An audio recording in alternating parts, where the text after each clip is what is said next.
ব্যবহার হয়ে যাওয়ার পরে পুরনো প্রদীপগুলোকে ফেলে না দিয়ে তার থেকেই খুব সুন্দর একটা হোম ডেকোর আইটেম বানিয়ে ফেলা যাক।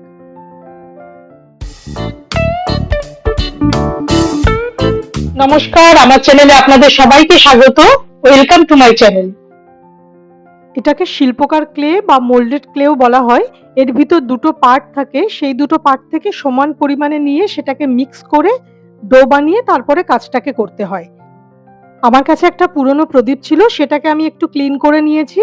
তারপর ক্লেটা থেকে কয়েকটা অংশ একটু আলাদা করে নিয়েছি এবং প্রত্যেকটা অংশ চেষ্টা করেছি যাতে সমান হয়, কারণ এগুলোই টর্টয়েসটার পা বা লেগ হবে।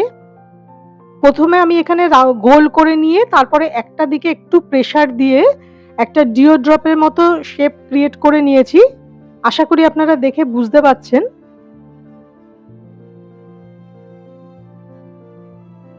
এবার একটা ডিও ড্রপ শেপ আমি নিয়ে নিলাম। এবার মোটা দিকটাকে একটু আঙুলের সাহায্যে ফ্ল্যাট করে নিচ্ছি।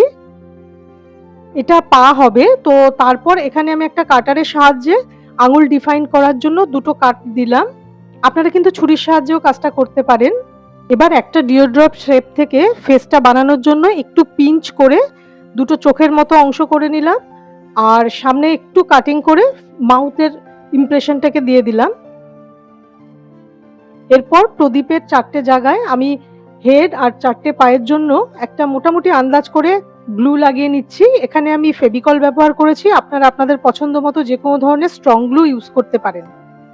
হেডটা লাগিয়ে নেওয়ার পরে সেটাকে আমি একটু চেপে দিয়েছি, তারপর পাগুলোকে ঠিক উল্টোভাবে লাগিয়ে নিচ্ছি, মানে যেখানে দাগটা দেওয়া রয়েছে সেটা সামনের দিক হবে।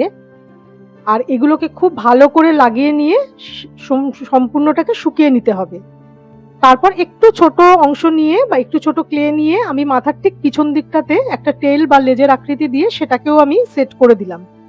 আর এখানে টর্টয়েসের শেলটা দেওয়ার জন্য আমি কিছু ক্লে গোল গোল করে নিয়ে সেটা আঙুলের সাহায্যে একটু চ্যাপ্টা করে বিভিন্নভাবে মানে বিভিন্ন জায়গায় র্যান্ডমলি লাগিয়ে দিচ্ছি।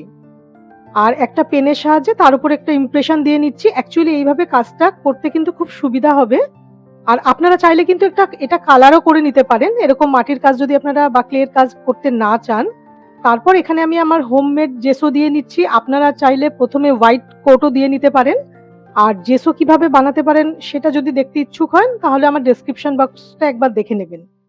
আপনারা যদি এই ধরনের ভিডিও দেখতে পছন্দ করেন তাহলে আমার চ্যানেলটিকে অবশ্যই সাবস্ক্রাইব করে রাখবেন। আর ভিডিও দেখে ভালো লাগলে লাইক, কমেন্ট, শেয়ার করবেন। ভিডিও নোটিফিকেশনের জন্য বেল আইকনটা প্রেস করতে কিন্তু ভুলবেন না।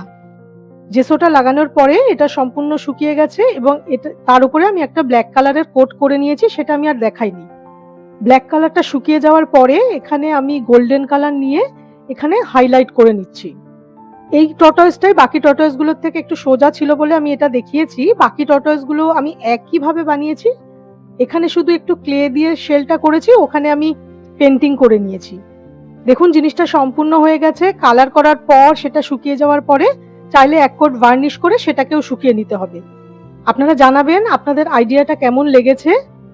খুব সহজেই কিন্তু একটা হোম ডেকর তৈরি হয়ে গেল ফেলে দেওয়া কিছু জিনিস থেকে। আবার নতুন একটা ভিডিওতে আপনাদের সাথে দেখা হবে। নমস্কার, ভালো থাকবেন।